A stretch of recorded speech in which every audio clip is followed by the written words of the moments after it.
single time. Let's try this here. All right. I think that's pretty good. Okay. Now we already have someone here. Hello, hello, hello. We'll wait a few minutes. I'll just do a little small talk here. One of the things you could do for me is apparently I'm having a problem with a filament in this particular studio light. And I'm seeing that I'm still a little on the red side. And on this particular camera on my phone, I have no adjustments for white balance. But I'm wondering if I look orange all over, or does it look? I know I look a little red, but that's definitely the filament. Does it look okay? Do I look orange? That's the one I don't like. Is when I look like I'm all orange. Looks good. Not that I'm necessarily vain, but I think it kind of detracts from things. Yeah, a little red in the face. Yeah, like I said, I think that filament's bad, um, and I can't really do much about that. Of course, I cut myself again. I always cut myself around my lips when I'm shaving. I don't know why I do that, but anyway, I think I'm going to grow a beard. I think I think it's time for me to grow a beard, so I don't have to keep shaving. You know what I mean? Only when I'm wearing makeup. I don't wear makeup. Maybe I ought to. Maybe that's not a bad idea. I'll have to think about that. I'm going to try one more thing here. I think this one doesn't help either, but let me turn this light on over here and see what happens. I think that's better. What do you all think? Does that make it a little better?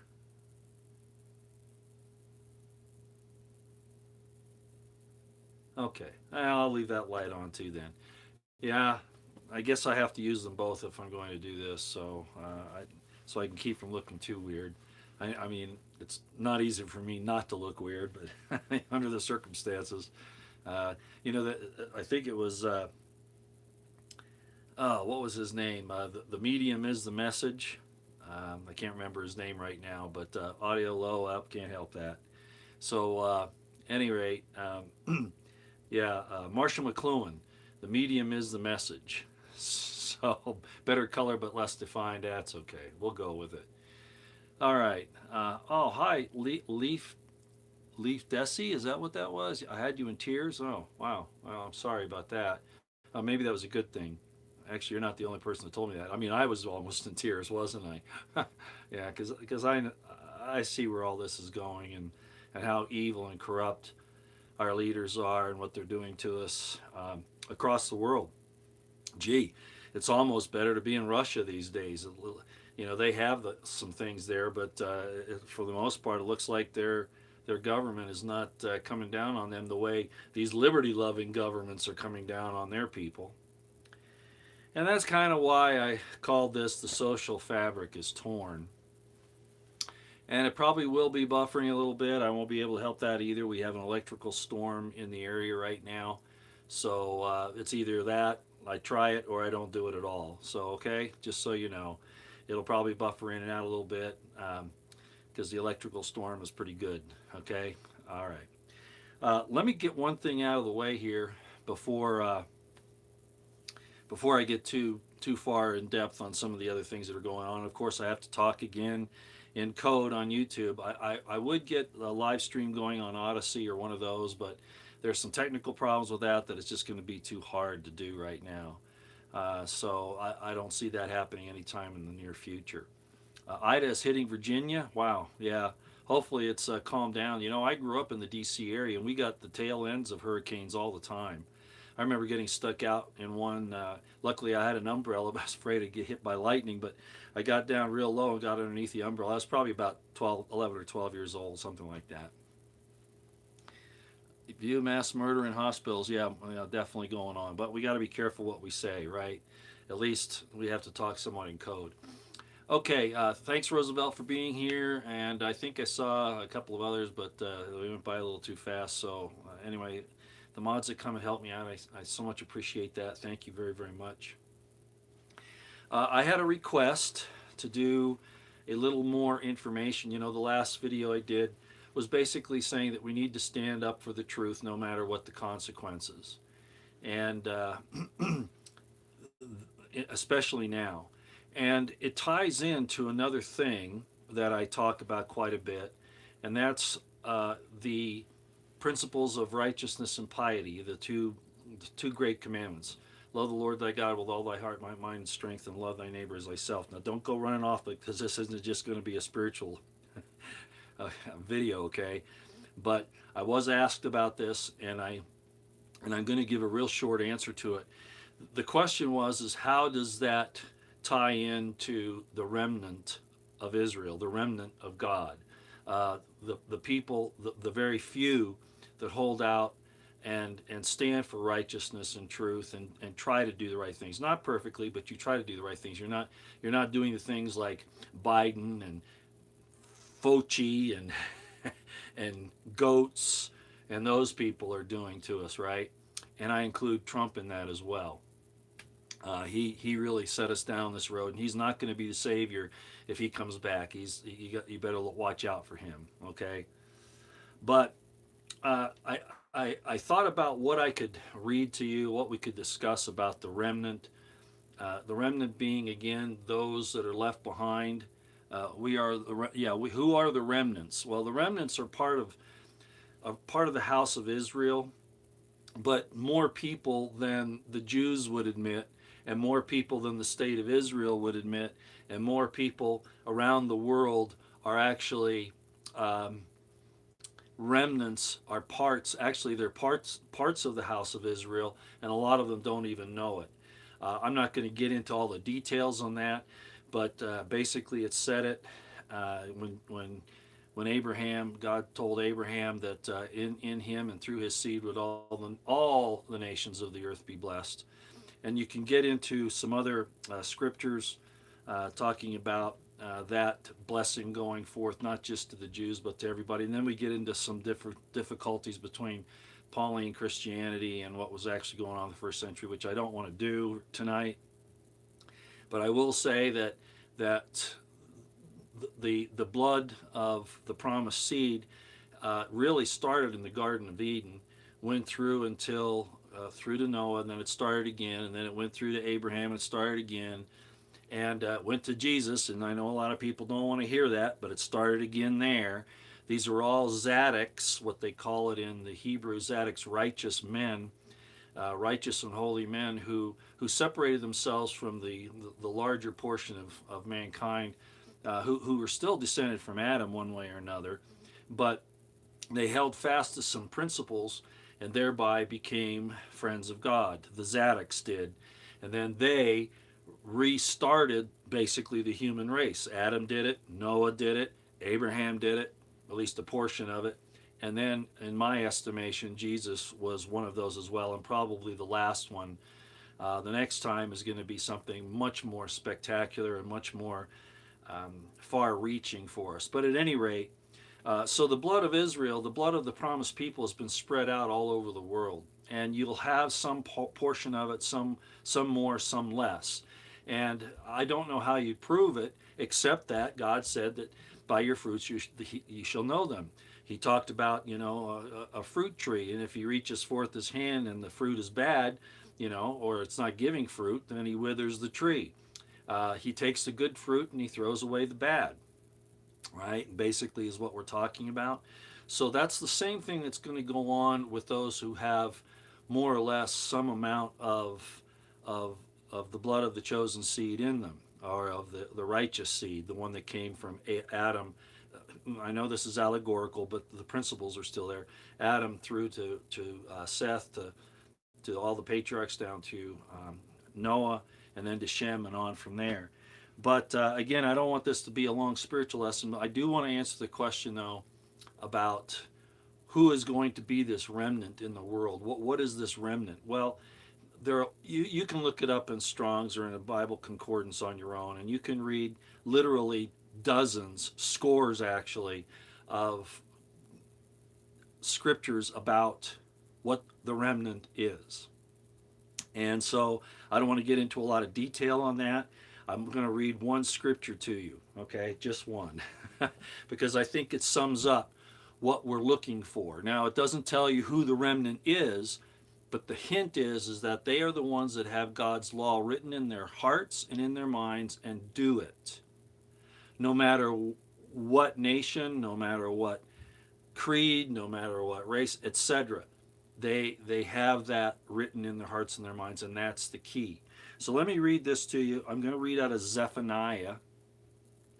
It's a minor prophet in the Old Testament, one of the last ones that are listed in there.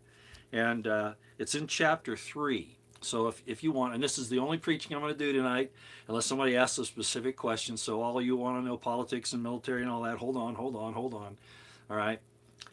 Let's read in Zephaniah chapter 3 and go to verse 13. Okay. And this is what it says. And pay attention. Remember, I said this thing about in the hearts and the minds. That's how we know what fruit they are, from what tree they are. And in the Bible, a tree is a symbol of man. Okay, the trees of Lebanon are talking about the righteous men, etc. Okay, so trees are always linked in one way or another to a man. As a matter of fact, the tree of the garden, the tree of the knowledge of good and evil, and the tree of the of life are actually men, are actually beings. Okay, frankly. Okay, that's frankly what they are. But let's go ahead and read Zephaniah chapter 3, verse 13. Now listen to what the remnant is. The remnant of Israel shall not do iniquity, nor speak lies. That throws out Biden and all these politicians and military leaders, doesn't it? Neither shall a deceitful tongue be found in their mouth. See why I say they're these people that are doing all these terrible things are dividing themselves out away from us? For they shall feed and lie down. That means they'll relax. They have nothing to worry about. And none shall make them afraid. That's the remnant.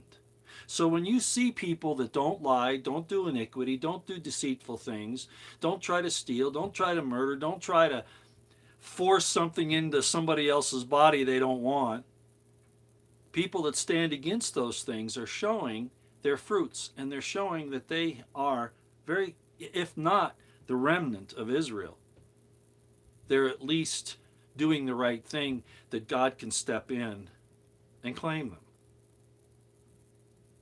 So if you want to know what the remnant will do, I can't tell you who they are except by their fruits. And they're all over the world. They're interspersed amongst the nations. And my personal feeling is at some point they're going to have to gather out. And I'm not talking about going to the state of Israel. That's an abomination in my view at this point. Okay, both the United States and Israel are two sides of the same coin, and they're both an abomination at this point. For the light that they once had, they turned away from that light and they became dark, just as we're seeing things happen now. So if you want to know what the remnant is, exactly who it is, I can't point a finger at them. What I have to do is tell you to look at the fruits that Zephaniah talks about in chapter 3, verse 13. Okay. Yeah, we are modern. We're actually worse than modern day Babylon. We're worse. I mean, we're worse than Babylon. We're even at this point. I mean, even the good people, and this is why this remnant situation is so important. Even the good people are falling into these lies and deceits to do what? Because they are lovers of pleasures more than lovers of God. They want to have their access to their bowling alleys, their bars, and I like that too. But to turn your back on what you are and to submit yourself to this tyranny that's going on now, especially at this point, you're showing yourself to be more concerned with pleasing those rulers than you are pleasing God and what He has given you. Okay? Yeah, fear is not a good thing, Roosevelt. That's good. Almost, it talks about fearing God, but in the Hebrew, it's really talking about the awe of God. Having awe of God. That's not to say that the wicked shouldn't fear Him. Absolutely they should. But I can guarantee you that at least most of the people here, maybe most of you, the elect won't be deceived. It said if it were possible, even the very elect would be deceived.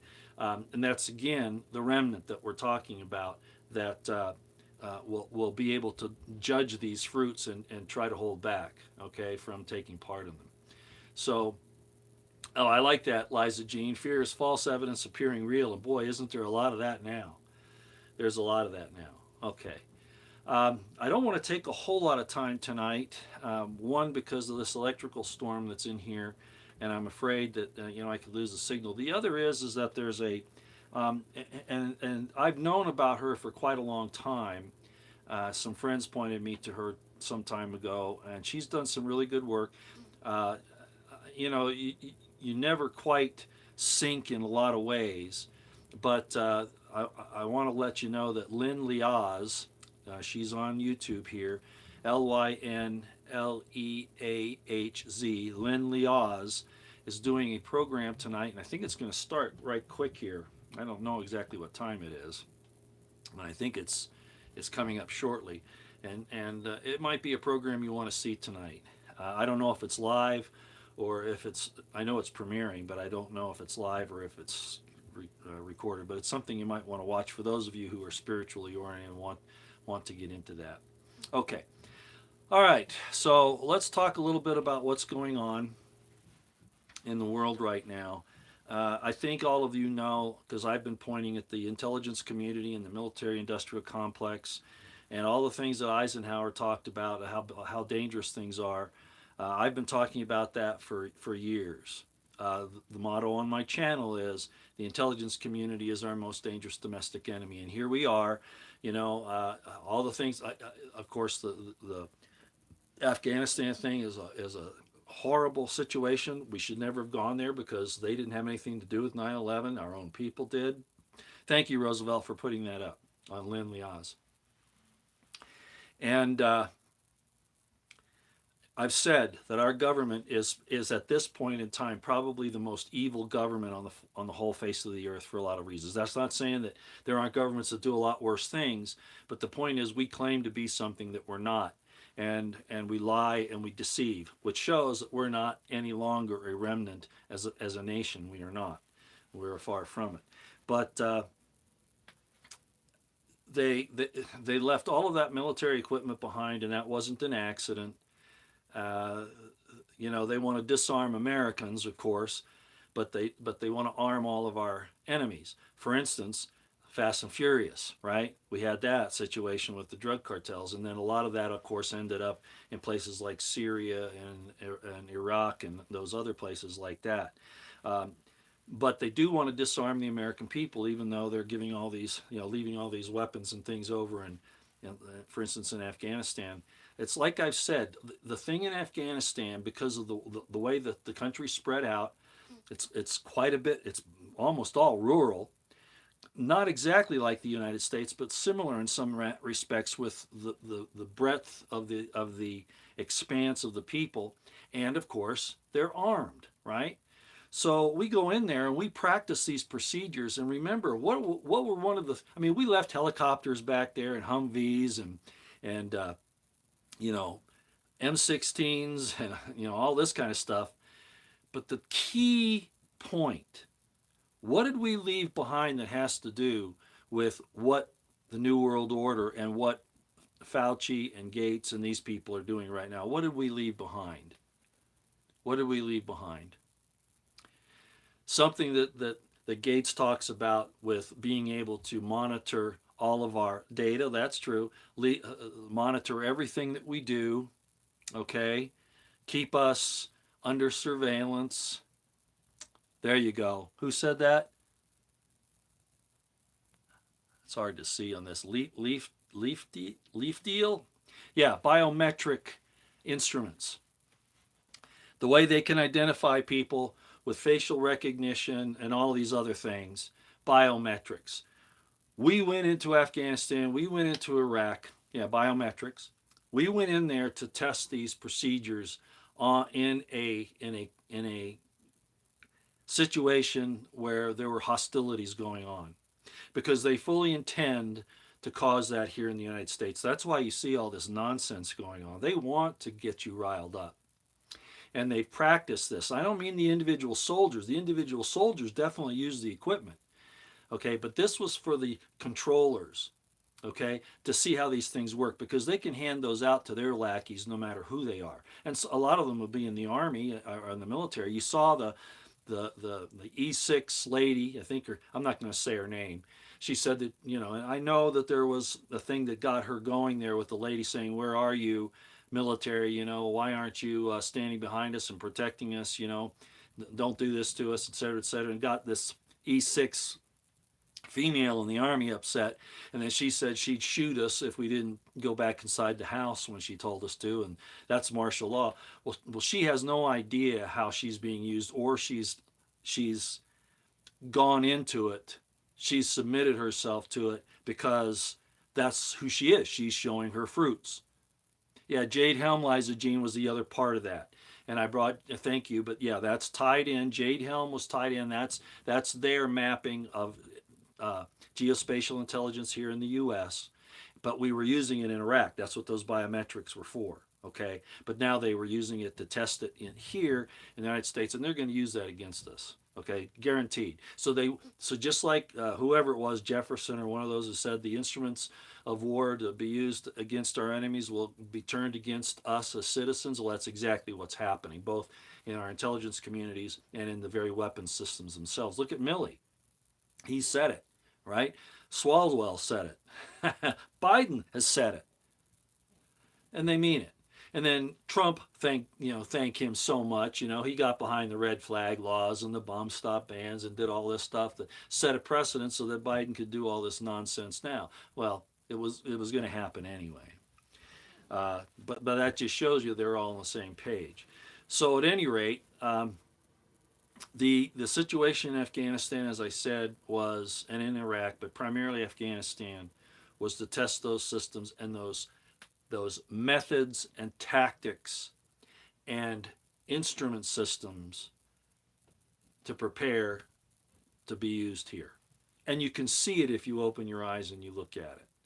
Okay, so Lieutenant Colonel Scheller, Marine Lieutenant Colonel, rightly came out against the powers in the military, in the Pentagon, and in the National Command Authority. That's the president and the NSC and all that.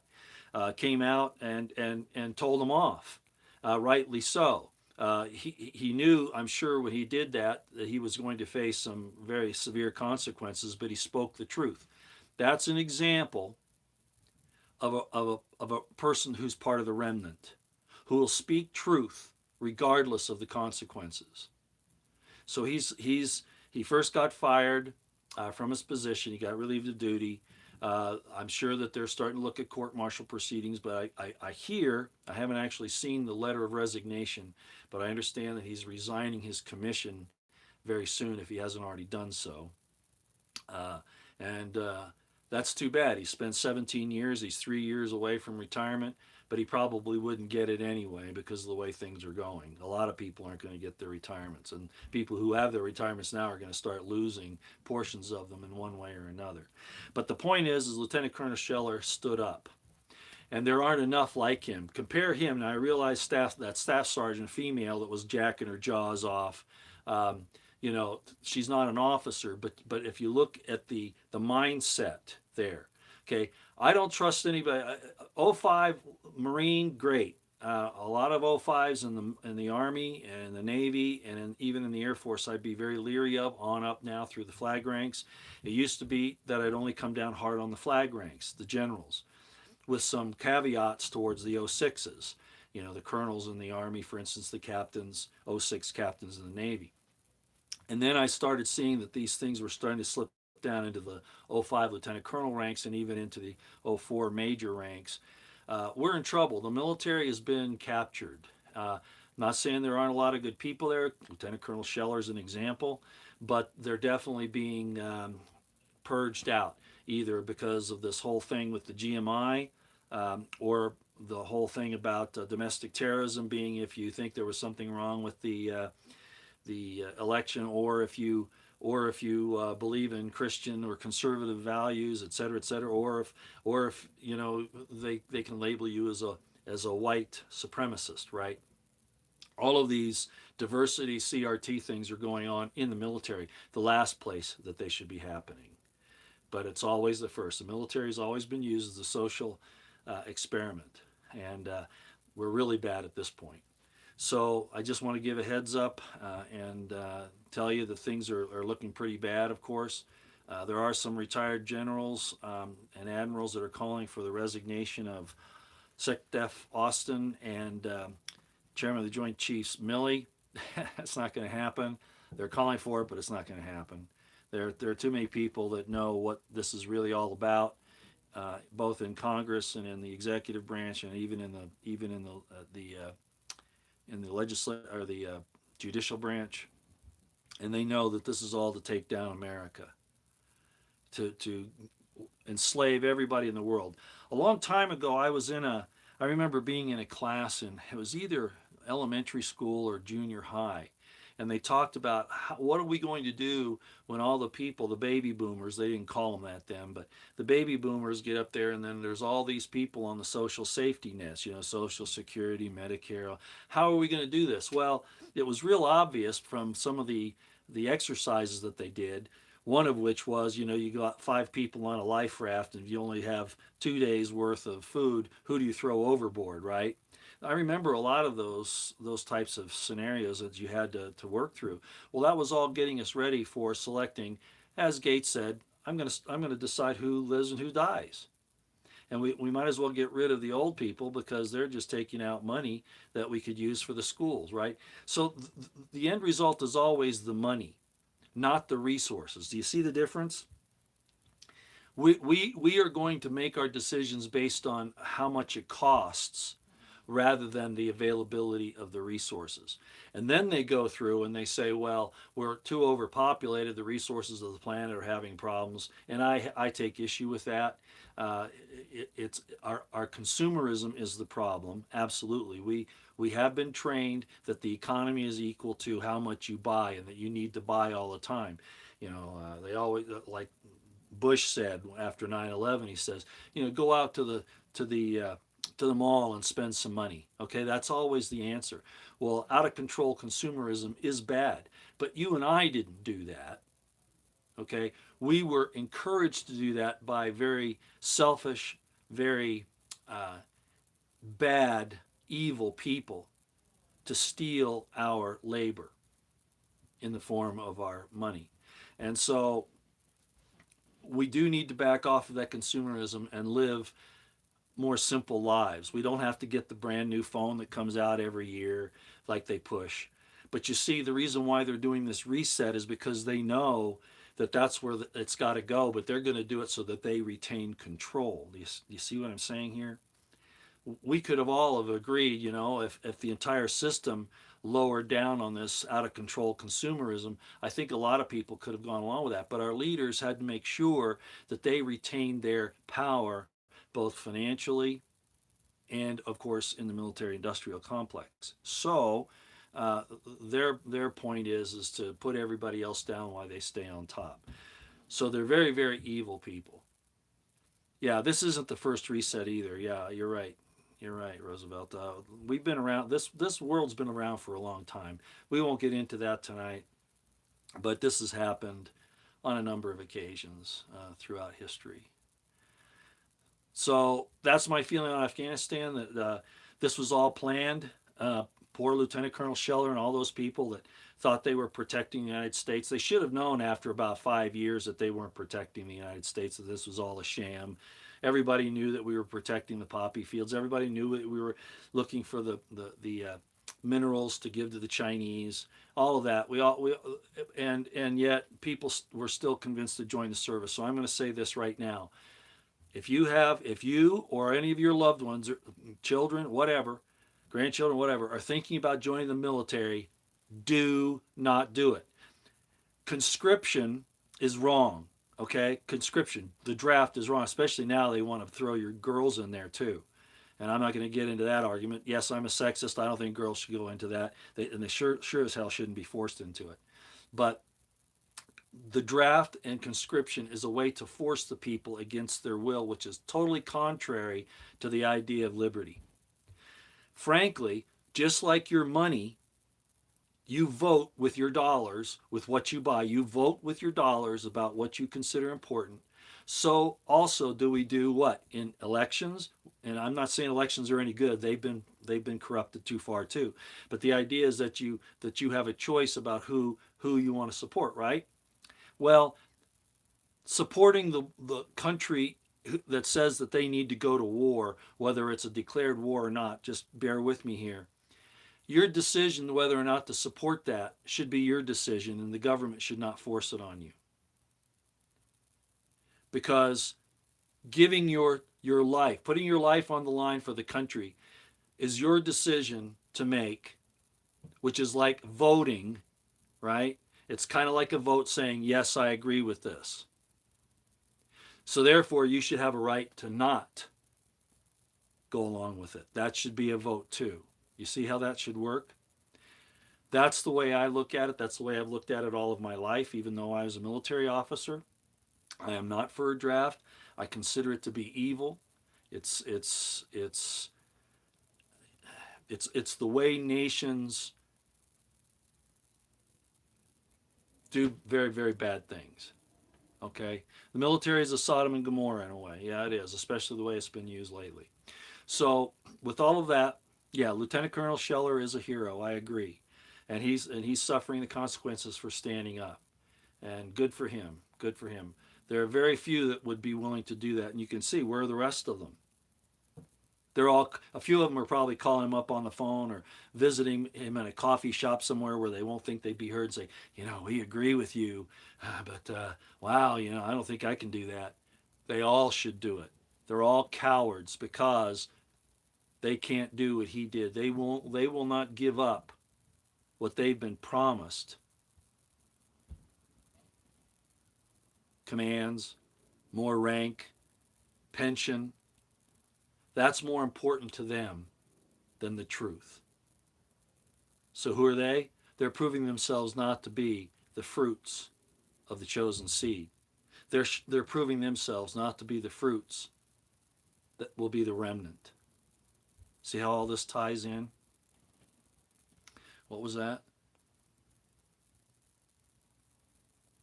Yeah, um, we're in trouble no matter what with that. Even if, like somebody said, half the military doesn't take the GMI, they'll just. This was all planned out in the 1800s, and I've talked about this so many times. The 1800s and the secret societies, they had all this figured out in the 1800s to take us down. Um, and yes, uh, there were plans even back then and they didn't call it the UN, but what they said was is that it would be Britain and Germany and France, etc., that would have to come in and stop the bloodshed here. That was the way they put it. And it wasn't the Civil War of the 1860s. They were talking about this thing that's about ready to kick off here. So, yeah, you're right. Uh, we need states to stand up, state governors, but I don't know of any that will stand up against this juggernaut. I just saw today where the governor of Utah, they're now doing this whole mask thing again. Uh, and of course, pushing the GMI. It's even on the road signs, the digital road signs. It'll say, get your vaccine. Just um, there is no way that they can't know what the real truth is. They just choose to ignore it, or they're complicit in what's going on. And the end result, and I'm taking a chance on saying this here, is this got me thrown off for a month or whatever back, a few months back, and it also got the video taken down. But I told you that it's not just the genetic manipulation, the genetic therapy. They're also placing things in you that they can monitor you directly, even to the point where they can control your emotions and your thoughts. That's coming. Matter of fact, I think I've seen examples of that already.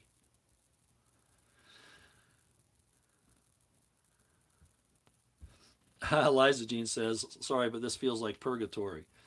Well, you are kind of purging out your impurities here. Somebody brought up the thing about silver. Did you see that on Twitter, Liza Jean?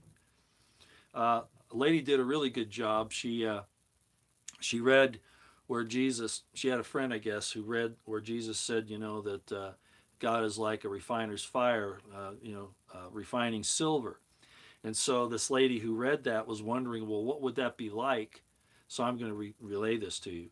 So this lady went to a silversmith to ask him, how they refine silver. And he says, well, he holds it, right? And he puts it over the fire and he watches it as it changes, as it goes through this purification process in the fire, which is purgatory, right? Right, Liza Jean? It's purging out the impurities, purgatory, purging out the impurities. So you're probably not that far off. But anyway, so he was purifying the silver, and the lady said, and this is the good part, and this is really great. The lady said, "Well, how do you know when it's finally pure? How do you know when it's finally refined to the point where it's good silver?" And he says, and the silversmith said, "Listen to this. Oh, that's real easy. It's when I can see myself in it." Isn't that beautiful? So God knows when we've been through the fire enough, when He can see His image in us. Beautiful story. And it's very, very true.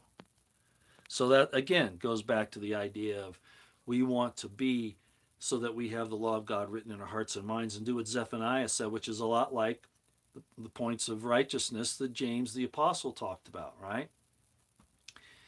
And treat your fellow man as you would want to be treated yourself, and love God. And then those examples in Zephaniah 3:13 are just some particulars. You don't do deceit, you don't do iniquity, you don't lie, you don't steal, you certainly don't kill people, right? Except in self-defense. And even then, if you can avoid it. As a police officer, I had a lot of times where my supervisors and other people said, "Why didn't you shoot that guy? You had every justification to shoot that guy, and you didn't." I could tell you all the stories. There were probably about 6 or 8 of those, and I think I told a couple of them in the past. But I'm glad I didn't. I was able to do other things to control the situation. I wasn't trigger happy.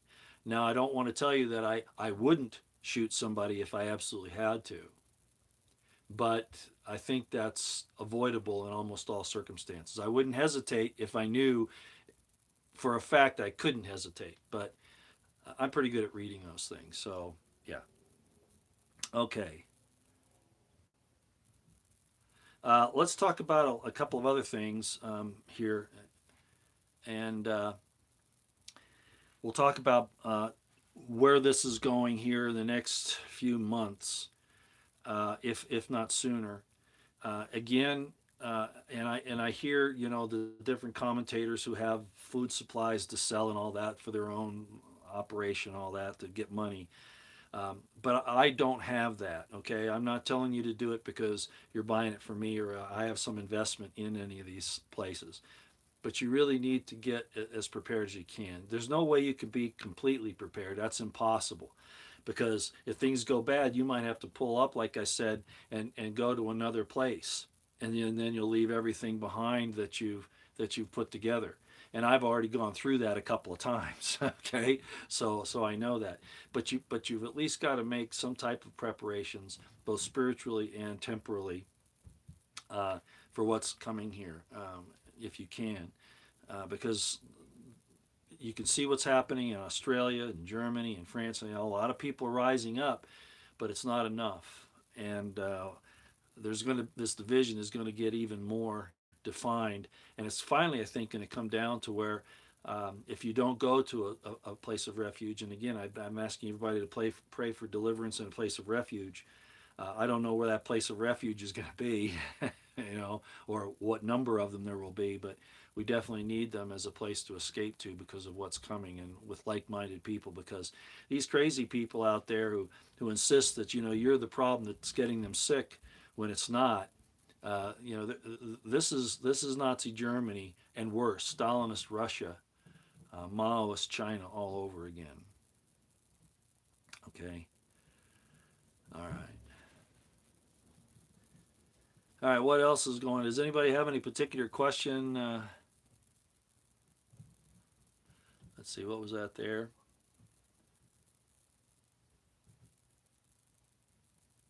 Yeah, I agree with you, Watchman. Yeah, I agree. There is a regimen where if you've only had the first, you can clean yourself up a little bit, but after the second, I think it's impossible. I think it was either Mike Adams or Doctor Zelenko that had the regimen that could help you to purge your system. But this is at the genetic level that this thing has a lot of actions to it, and that's a real hard thing to turn around. So you're probably right, Watchman. Well, yeah, God is the refuge. I agree with that. Peter Simmons, yeah. Yeah, God is the ultimate refuge. But, he even told Abraham to go and leave Sumer and go to the promised land, which is a place of refuge, right? Um, Moses took the people out of it. So, in other words, the precedent for having a place to go that's a refuge is as important, maybe just barely secondarily important, to use having God as your refuge, because God is certainly going to be the one that has to guide you and let you know what you need to do. So I would agree with that, but I still look for an actual physical place. Okay. Your refuge is in your bed. You pull the covers up over your eyes so that you'll have to see. Roy, what do you? This is from Norman V. Roy, what do you think about China, Saudi, and Nigerian military equipment with Russia? Do you think they will dump the petrodollar? Absolutely. That's why the reset's coming, because the petrodollar is the basis for our consumerism, our everything that's happened, the vast consumerism that we have today, which is necessary to slow down. But again, they're doing it so that they can maintain power. They want to stay on top while they bring this consumerism down. The principle of stopping this out of control gluttony and consumerism is true. We're not going to live like that in God's kingdom. What is God's kingdom? You get what you need for the day. You go out to your garden and you pick the food that you need for the day and you go and you eat that. You don't mount it all up and then use it to take advantage of somebody else and overcharge them, or to convince them that they need to buy more than they need. Sufficient for the day, right? All right. That's not to say that you don't save up and all that. All I'm talking about is the out of control consumerism has been going on for too long, and that needs to be curtailed. But this whole thing that they're doing with Schwab and all this is so that they can maintain control over you and your soul. That's their real purpose, because they are demonic. And I know that's a very easy thing to say, but all you got to do is look at their fruits. So, anyway, yeah, they're going to get rid of the petrodollar. There's no doubt about that. Yeah, the idea of daily bread is that you don't get more than you need. Yeah, not saying you don't save up and all that, but you don't become gluttonous. You don't get two or three. Just because a new phone comes out, you don't spend $1,000 that you could use for something else to get the new toy. Hey, Colonel, how can I check for a chip in my body? Oh, that's Deacon Prepper. I found out. I think I told you. I found out because I went to a VA. It was a yearly physical or something like that, as I recall. And the doctor asked me as he was going down the list, "Well, how's your chip doing?" That's how I found out I had one. Um, I really don't know how you'd find out, other than there is, and then again, it would be where it is, right? Even if you went in and had what do they call those? A scan. They have equipment that they can scan and probably find it. But most of us probably got it, if you were in the military, probably in your left or right shoulder up here. That's probably where you got it. Otherwise, you would have known for sure. So my guess is that it's probably in your left or right shoulder. So I would go and see if you can find somebody that has some Tesla equipment, and they can probably help you out. Okay, those half dome Tesla devices, and they'll know how to use those and how to scan you. Okay, and that's not for scanning; that's for deactivating it. Okay. All right. Yeah, the whole QR code. This is all evil, and it's to steal your soul. Remember, we've talked about that in the last days they will traffic in the souls of men, and of course, a lot of people have been saying, well, that's the situation on your birth certificate. They sell you once you get on the birth certificate, then you become a commodity on the exchange, and then you're traded back and forth, etc. And I think that's probably true, but now for certain that's where we are. Okay, with these GMIs, with the technology that's going into those, this will be in fact the trading in the souls of men. Absolutely, no question about it. You know who the useless eaters really are, right, Liza Jean? Hey, BP Earthwatch. Hi, Jesse. How you doing? I hope you're doing okay down there through this terrible storm that's there. All right. Um, Yeah, pharmakia. Yeah, the pharmakia, Revelation 18:23, which is really interesting because pharmakia is tied in. This whole thing with drugs is tied in with the mark of the beast and with the New World Order. It's a system. I hear people say, "Well, it's the GMIs aren't the mark of the beast. It's got to be this passport or this stamp or whatever." It's a system, and all of those parts play on each other, right, Jesse? They all play on each other. So you can't get the permission slip unless you have the GMI. So you see how they're interrelated, and the GMI, in my opinion, the GMI is placing. Remember in Thessalonians, Second Thessalonians, it says, and the man of sin will be revealed, and the son of perdition, and he shall sit in the temple of God, showing himself that he is God. And I said, the temple that it's talking about in this particular situation is now the temple of our bodies, and so this image is going to be placed in people, right? And they will worship it because that's how they get what they need: buy and sell, go out to the ball game, whatever, right? So this image is going to be placed in them, and they're going to be worshiping that image that has been implanted in their DNA instead of God being there in the DNA. He still will be, but just like in the Garden of Eden, where Satan tried to inject this seed. Now they're doing it with this, and it is going to be the image of the beast in us, the image of the son of perdition in us, and those who will accept this entire system will, yeah, yeah. I think you see where I'm going with that.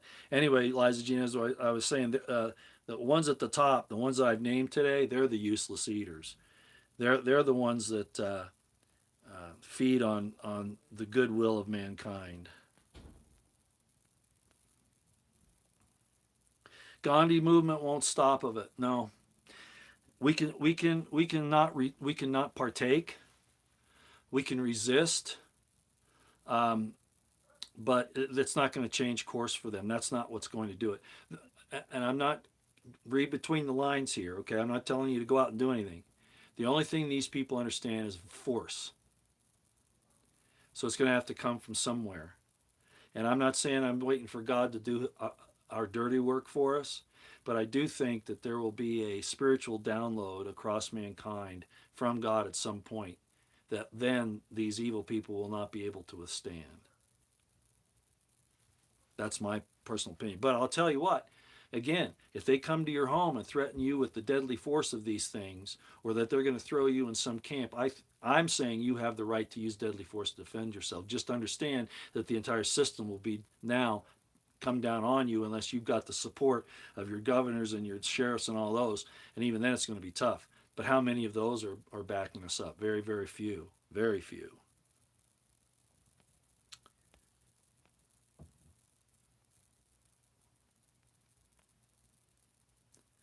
Hanging around. Oh, Jack Kennedy, your favorite Carpenter song. That's good. Yeah, hanging around. Yeah, my voice isn't too good these days. I used to sing in a band. I wasn't the lead singer, but I did a lot. Yeah. Liza Jean says I will shoot myself in the head with bear spray. Ew. Yeah, no, that's a good point. Thank you for bringing that up, Dan. Good. We still have those poor political prisoners from January 6th, and nobody's helping them out. Apparently, there was some kind of an attorney, and I'm not going to say names or whatever, that apparently was that got a lot of these people to use him as their attorney, and apparently he's skipped town, or he's disappeared or something. Probably another. I'm not saying it for sure, but it's probably another deception, because there is no again there is no honor or integrity in our government at any level any longer. None. Zero. Yeah, I did Sports Mobile. The video about Gates talking to the CIA. Yes, actually, I knew about it before that. I've been around a long time with this stuff. Well, HIPAA laws don't mean anything. They just ignore their own laws. Look at how they ignore the Constitution. They just ignore. If it doesn't match up to their agenda, Nanette Wetzel, and I know Weitzel, I know it's frustrating because they expect you to follow every law, not even to spit on the sidewalk. They'll throw you in jail for it or not wear a mask, right? But they disobey laws with impunity because that was the big fault in the Constitution. That was the big problem. The forefathers didn't put anything in there that was a really strong sanction against those who violated the Constitution. They didn't do that. They thought it would just be fixed by voting the next time around. No, there need and there were the executive branch was supposed to have a little bit of this where they would protect it, but you can see what's happened to that. So the real problem is there was nothing put in there that says something like this. And Legal Man on Twitter would be a better one to answer this question, but he talks about this thing all the time. Uh, there should have been something in there that said, and if you violate this Constitution and you're in a position of the president, the legislature, or the judiciary, if you do this, the people have a right and it's kind of in the Constitution, but it wasn't strong enough. The people have a right to bring forth a court of their own and to hang you by your neck until you're dead if you're found guilty or shot or whatever. And that wasn't put in there. Well, you know why it wasn't, right? Because it was corrupt when it was first brought out. I hate to say it, but the Constitution was a placebo of sorts. It was a placation. They were just trying to protect themselves from the people so that they wouldn't do to them what they did to the crown. That's really all it was. It's a really sad situation, but that's just the fact of the matter. I'm not saying that they didn't have some good intentions, but don't think that they weren't trying to protect their authority and their power and their wealth, because they were.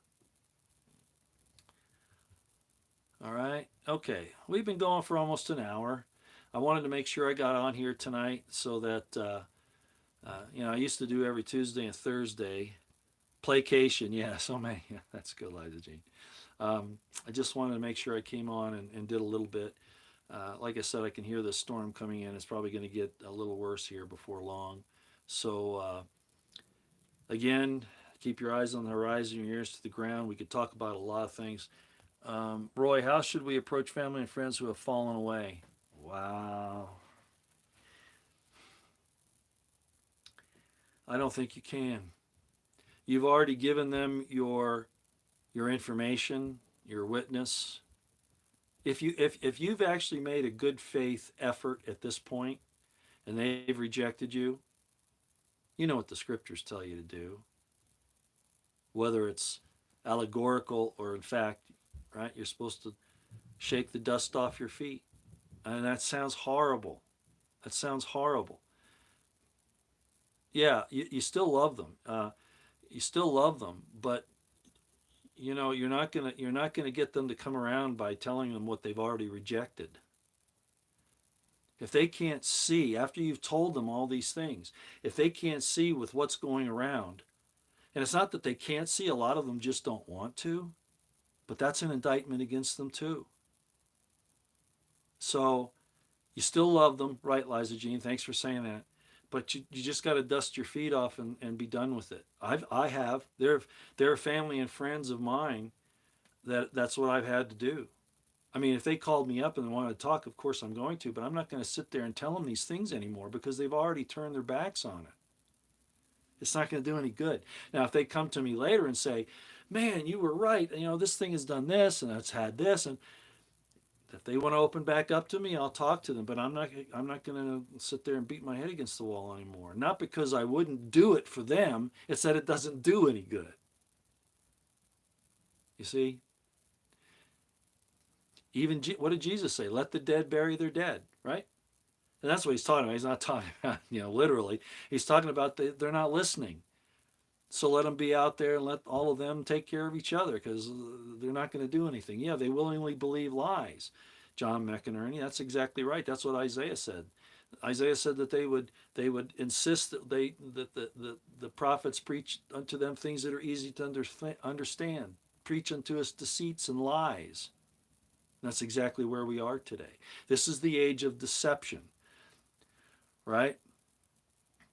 First thing Jesus said, of course, when he was asked what will be the sign of his coming, was see that you be not deceived, because deception is going to be everywhere, right? Okay, I think Lynn Liaz is on, so I'm going to let you all go. For those who want to see that, I think you really ought to.